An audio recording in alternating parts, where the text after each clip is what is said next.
Captain Sarah Chen stood at the observation deck of Earth Defense Station Omega, her dark eyes fixed on the peculiar object that had appeared in high orbit 12 hours ago.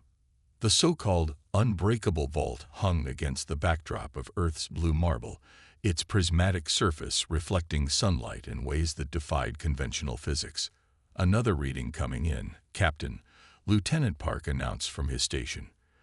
The vault's outer shell is composed of materials we've never encountered before. The Xylaxian representative insists it's their most advanced storage technology. Sarah pressed her palm against the reinforced glass, studying the geometric patterns that rippled across the vault's surface. After 15 years in the Earth Defense Force, she'd learned that anything claiming to be unbreakable usually held secrets worth discovering. "What's the latest from command?" she asked, not taking her eyes off the vault. "They're still in negotiations with the Xylaxian delegation. The aliens are demanding immediate access to retrieve their property, claiming our atmosphere is interfering with its systems."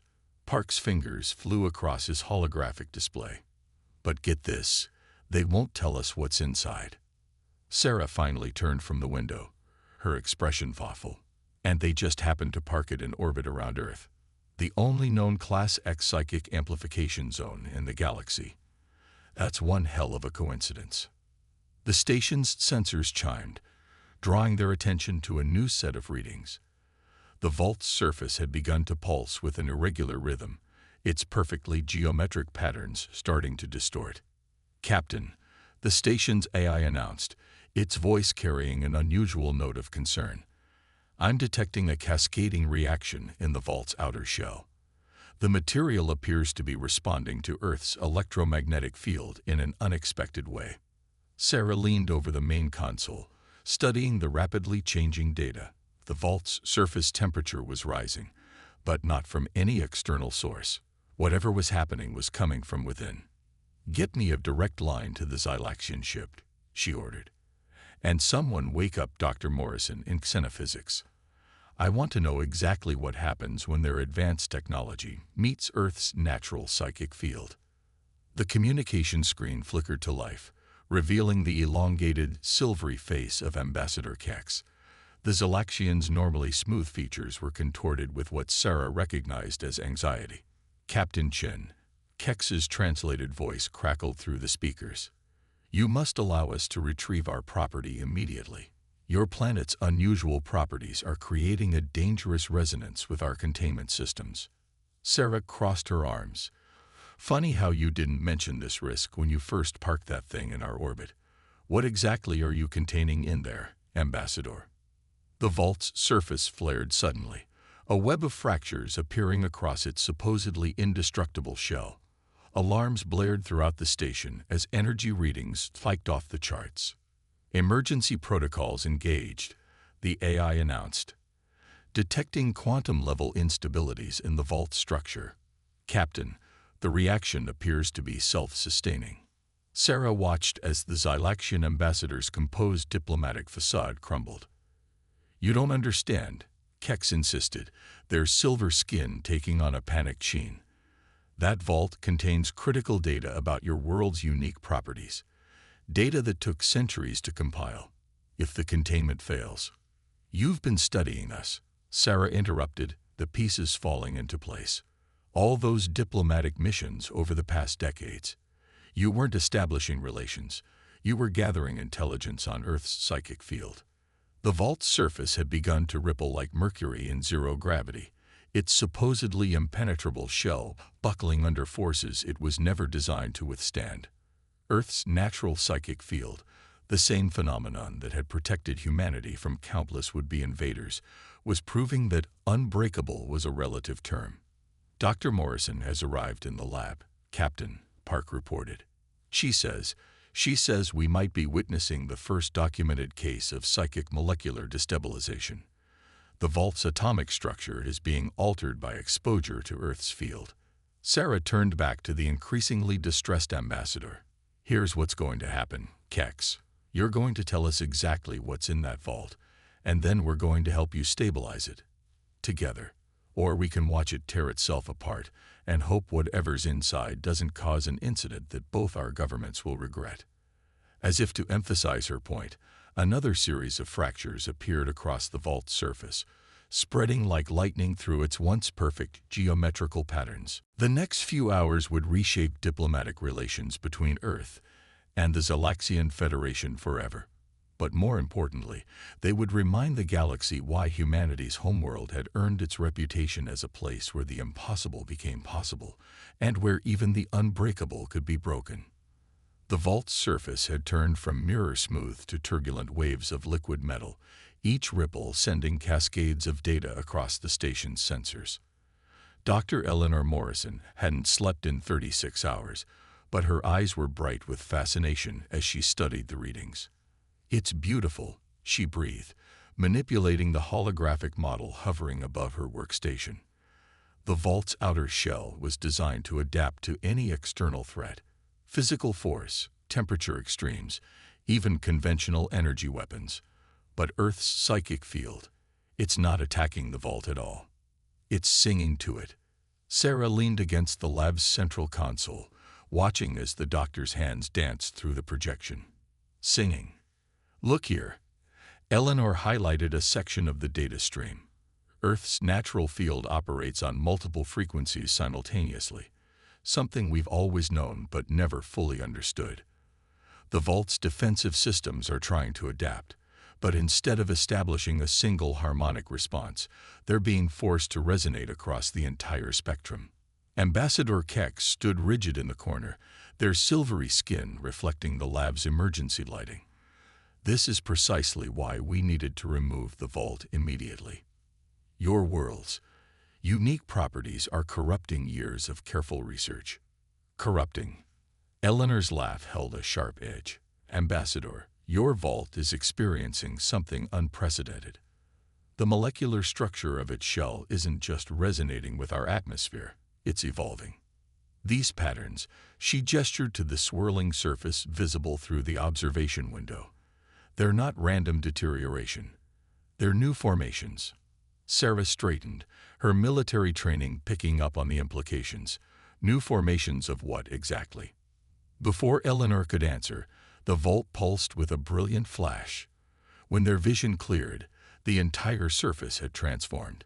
What had been smooth geometric patterns were now intricate fractals, expanding and contracting in perfect synchronization with Earth's magnetic field. "Remarkable," Eleanor whispered. "It's adapting to work with our atmosphere instead of fighting against it. The vault's defensive systems are learning."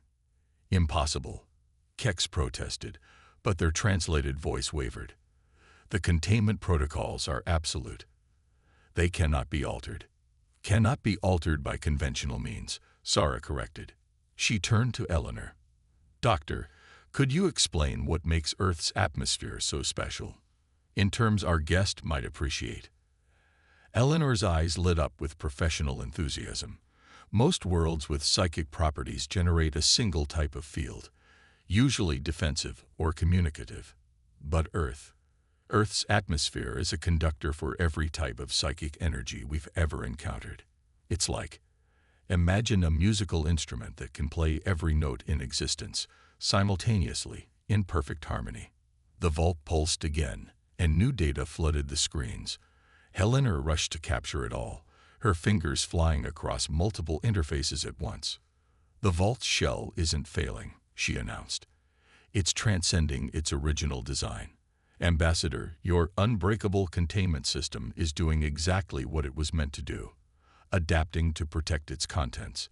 It's just doing it in a way you never anticipated." Kex moved closer to the observation window, their elongated fingers pressing against the glass. "If what you say is true, then the data we collected, it's being enhanced rather than corrupted." "Enhanced is an understatement," Eleanor replied. "Your vault is interfacing with Earth's atmosphere in ways we've only theorized about. The applications for this kind of adaptive technology are endless." Sarah watched the ambassador's reaction carefully. The Zalaxians' initial panic had given way to something that looked suspiciously like scientific curiosity. But years of diplomatic service had taught her to look deeper than surface reactions. "Ambassador," she said quietly, "I think it's time you told us what other data you've collected about Earth's properties, because whatever's in that vault isn't just responding to our atmosphere, it's reaching out to it. And I need to know if that poses a threat to my planet." The vault's surface rippled again, but this time the pattern seemed almost deliberate, like a message being written in a language they hadn't yet learned to read. As they watched, the fractal patterns began to align themselves with Earth's magnetic field lines, creating a display that was both beautiful and unsettling. "Perhaps," Kex said finally, their silver skin reflecting the vault's pulsing light, "it is time for both our peoples to learn some new truths about the nature of your world, and about why the Zelaxian Federation has taken such an interest in it." The vault's surface flashed once more, and new patterns emerged, patterns that looked remarkably like the ancient symbols recently discovered in Earth's deepest ocean trenches. Symbols that had puzzled archaeologists for decades. Symbols that, until this moment, no one had connected to Earth's unique psychic properties. The mystery was about to deepen, and Sarah had a feeling that humanity's understanding of their own world was about to change forever. The silence in the laboratory's secure briefing room felt heavy enough to bend light. Ambassador Kex's holographic presentation hung in the air between them, displaying data that made Sarah's military training scream warnings, while Dr. Morrison's eyes grew wider with each new revelation. "Let me be certain I understand this correctly," Sarah said, her voice carefully controlled. "Your people have known about Earth's unique properties for over 3,000 years. The ambassador's silver skin rippled with what might have been discomfort. "Known of, yes. Understood. That is a different matter entirely. Your world is unique in ways that defy our most advanced scientific principles."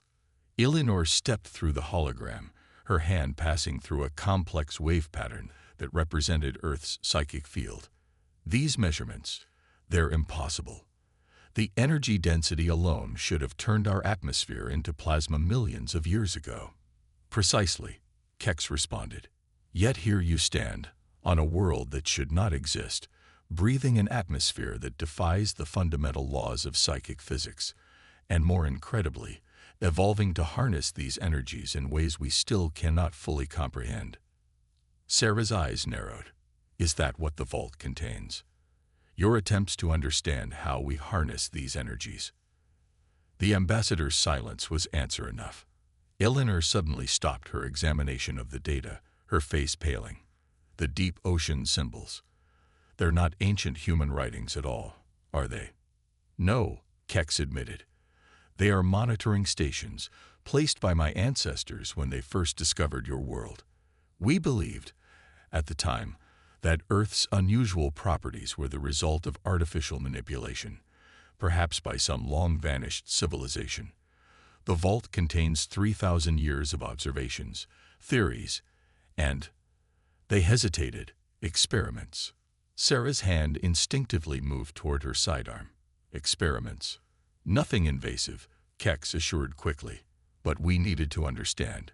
Your species emerged on a world that should be uninhabitable to complex life, yet you not only survived, you thrived. More than that, you developed natural defenses against psychic interference that our most advanced technology cannot replicate." Eleanor had pulled up additional data on her tablet. "These readings from the vault, they're not just about Earth's atmosphere. They're about us, human beings. You've been studying how we interact with the psychic field. Your neural architecture is as impossible as your planet," Kex confirmed. "Every human brain acts as a natural psychic dampener, yet simultaneously amplifies the ambient field. It should cause immediate cognitive collapse.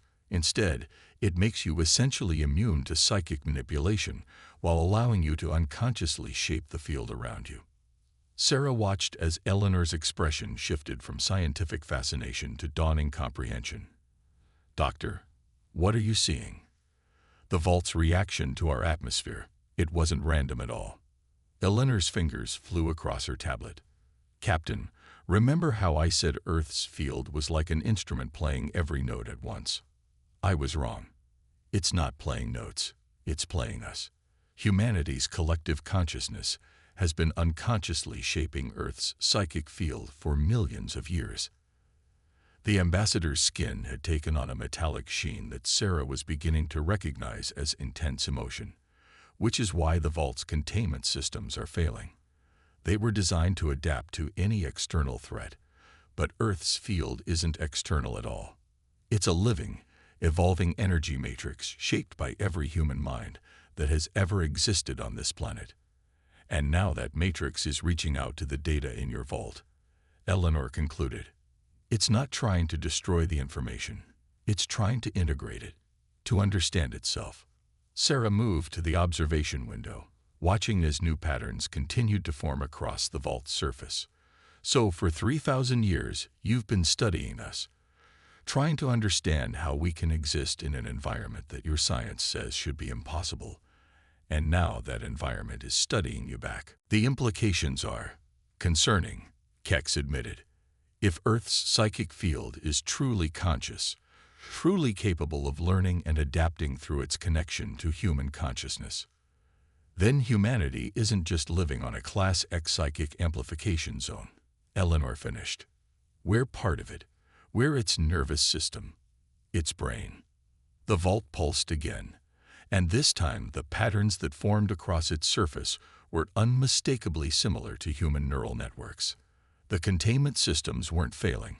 They were being reprogrammed by the very force they had been designed to study. Sarah turned back to the ambassador, her expression hard.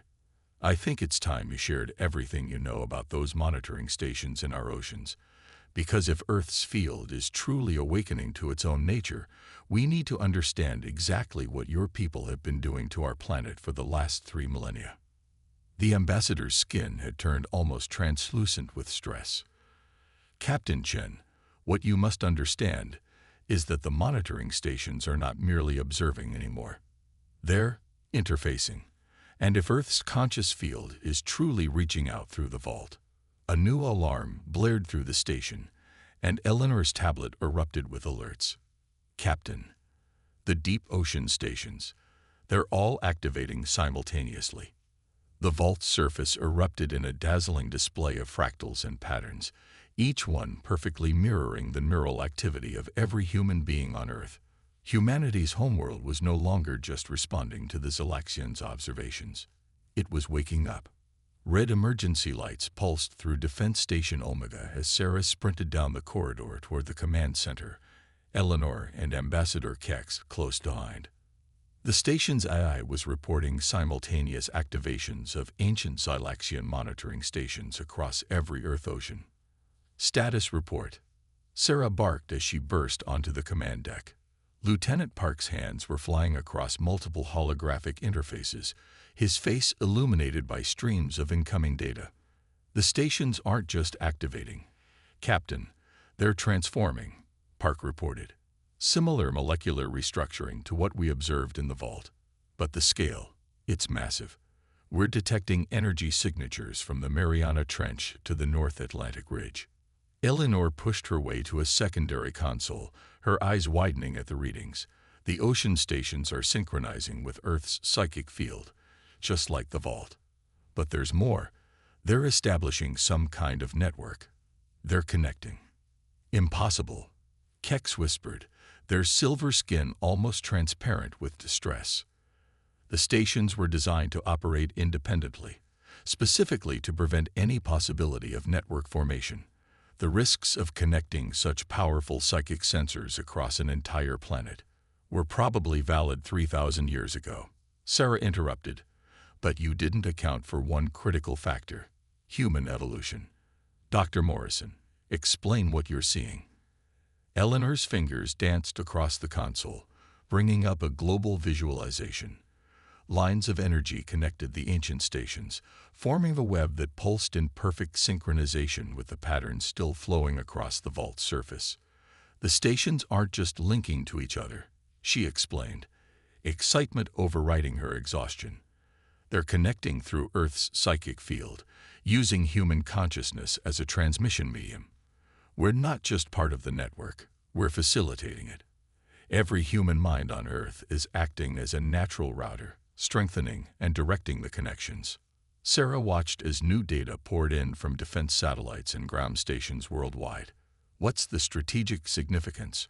Are we looking at a potential threat? That depends, Eleanor replied, on how you define threat. The network isn't hostile. It's integrative. The Zalaxian technology is being repurposed, transformed into something that works with Earth's natural field instead of trying to study it from the outside. It's like Earth is upgrading itself, using alien tech to enhance its own capabilities.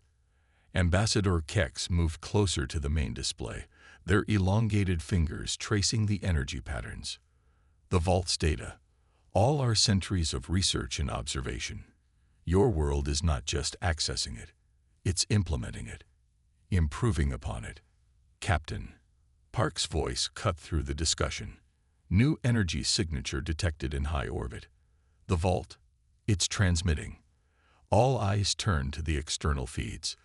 The vault's surface had become a cascade of shifting patterns, each one more complex than the last. But instead of the chaotic display from earlier, the patterns now moved with purpose, forming and reforming in what looked like deliberate sequences. It's not just transmitting, Eleanor breathed. It's teaching. The vault is feeding 3,000 years of Zalaxian research back into Earth's psychic field, but modified, optimized for human neural patterns. Our planet is learning how to consciously control its own defensive capabilities. Sarah's military training kicked into high gear as she processed the implications. You mean we're about to have a planetary defense system powered by human consciousness? More than that, Eleanor said. The vault's data includes everything the Zalaxians learned about psychic technology. Earth isn't just creating a defense system. It's developing new ways to harness and channel psychic energy through human minds. We're looking at the birth of an entirely new form of human planetary cooperation. Ambassador Kex had gone completely still, their silver skin reflecting the pulsing patterns from the main display. We spent 3 millennia trying to understand your world's impossible properties. Now, in a matter of hours, your world has not only understood our technology, it's surpassed it. Sarah moved to the command station, her decision already made. Lieutenant Park, send word to Earth Defense Command. Tell them we need to implement the Omega Protocol. The Planetary Evacuation Protocol. Park asked, surprised. But Captain, there's no sign of hostile intent. Not for evacuation, Sarah corrected. For integration. If Earth's psychic field is truly awakening, truly learning to work with human consciousness, then every defense force on the planet needs to be ready to adapt. Because we're not just protecting Earth anymore. We're about to become part of its defense system. The vault pulsed once more, and new data cascaded across the screens. Blueprints for technologies that merged Zalaxian science with Earth's natural properties, designs that could only work through the cooperation of human minds and planetary energies. The ancient monitoring stations in Earth's oceans hummed with power, ready to serve as the foundation for something unprecedented in galactic history. Humanity had not just survived on an impossible world, they had evolved to become its partners. And now, that partnership was about to reshape the balance of power in the galaxy. Ambassador Kex, Sarah said, turning to face the Zalaxian diplomat. I believe it's time for our peoples to negotiate a new kind of relationship, because Earth is no longer just a scientific curiosity for your people to study. We're about to become something the galaxy has never seen before. The ambassador's skin rippled with what might have been awe or fear. And what would that be, Captain Chen? Sarah smiled as she watched the vault's patterns synchronize with the global network of ancient stations, all of it pulsing in harmony with the collective consciousness of humanity. A true partnership between a species and its world. And I suspect the galaxy isn't quite ready for what that means. 1 month after the awakening of Earth's conscious field, Defense Station Omega's observation deck had been transformed into an impromptu diplomatic chamber. Representatives from 30 galactic species crowded the space, their attention fixed on the dramatic changes visible on the planet below. Earth's atmosphere now shimmered with visible psychic energy, ribbons of light dancing across the stratosphere in patterns that reflected the collective activity of billions of human minds. The ancient Silaxian monitoring stations, now fully integrated into the planet's conscious field, pulsed with a deep blue radiance that could be seen from orbit. Sarah stood at the main podium, Ambassador Kex at her side, as she addressed the gathered diplomatic corps. Dr. Morrison's latest data scrolled across the holographic displays behind them, showing the unprecedented levels of human planetary synchronization. For too long, Sarah began, the galaxy has viewed Earth as an anomaly, a world that shouldn't exist, harboring a species that shouldn't have survived. Today, we're here to demonstrate why those apparent impossibilities were actually glimpses of a new potential that none of us fully understood. Eleanor stepped forward, bringing up a new set of visualizations. The merger of Silaxian monitoring technology with Earth's natural psychic field has revealed something extraordinary. Human consciousness didn't just adapt to Earth's impossible conditions. It evolved specifically to interface with them. We're not a cosmic accident. We're part of a natural progression that's been building for millions of years. The assembled diplomats murmured as the displays showed the extent of the transformation. Every human on Earth had become a living conduit for the planet's psychic energy, their minds unconsciously processing and directing powers that the most advanced alien civilizations could barely measure, let alone control. But this is more than just a defensive advancement, Sarah continued. The integration of the Vault's data with Earth's conscious field has opened up new possibilities for peaceful cooperation. Dr. Morrison. Eleanor activated another display, this one showing the schematics for a new type of spacecraft. By combining Silaxian principles with Earth's natural energies, we've developed technologies that can only function through human planetary cooperation. These ships don't just use psychic energy. They channel it through human consciousness, allowing for forms of faster-than-light travel that were previously thought impossible. A ripple of concern passed through the diplomatic gathering. A representative from the Centaurian Alliance stepped forward, their crystalline form catching the light from Earth's glowing atmosphere. You speak of cooperation, yet you demonstrate power that could upset the balance of the entire galaxy. How can we be certain this transformation won't lead to human aggression? Sarah smiled, nodding to Ambassador Kex. The Silaxians' silver skin had taken on a more confident sheen over the past month as they'd come to understand the true significance of their people's millennia of research. Because aggression was never the goal, Kex explained. My people spent 3,000 years studying Earth, believing we were observing a dangerous anomaly that needed to be contained. What we actually documented was the evolution of a symbiotic relationship between a species and its world, a partnership that could show us all a new way forward. The main screen shifted to show various locations around Earth where the new technologies were being implemented. Hospitals where doctors used the enhanced psychic field to heal at the cellular level. Research stations where scientists communicated directly with the planet's ecosystems. Defense installations where human consciousness merged with Earth's natural energies to create shields that could defend against any known form of attack. We're not here to announce a new superpower, Sarah declared. We're here to invite collaboration. Earth's transformation hasn't just changed humanity. It's opened up possibilities that could benefit all spacefaring civilizations. The only question is, are you ready to look past your fears and work with something unprecedented? Eleanor brought up the final display, a real-time visualization of Earth's conscious field interacting with human minds across the planet. The patterns were beautiful, complex, and above all, harmonious. This wasn't the chaos of uncontrolled power, but the elegant synchronization of natural forces working in perfect cooperation. 3,000 years ago, the Silaxians found a world that defied their understanding. Sarah concluded. Today, we're all standing at the threshold of a new era. Earth isn't just humanity's homeworld anymore. It's become a testament to what's possible when we stop trying to control the impossible and learn to work with it instead. Ambassador Kex stepped forward, their silver skin reflecting the ethereal light from Earth's atmosphere.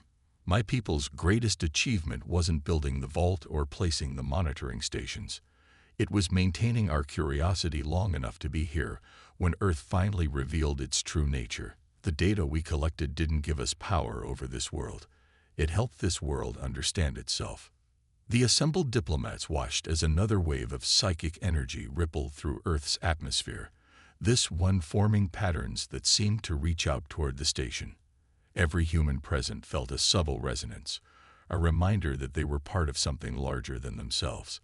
The galaxy once called Earth a Class X psychic amplification zone, Sarah said, looking out at the transformed planet that had been humanity's cradle. Now we understand that was just the beginning. We're not just living on an impossible world, we're part of its evolution. And that evolution has only just begun. As the diplomatic corps absorbed the implications, the vault, now permanently transformed into a bridge between human consciousness and planetary awareness, pulsed with a new pattern.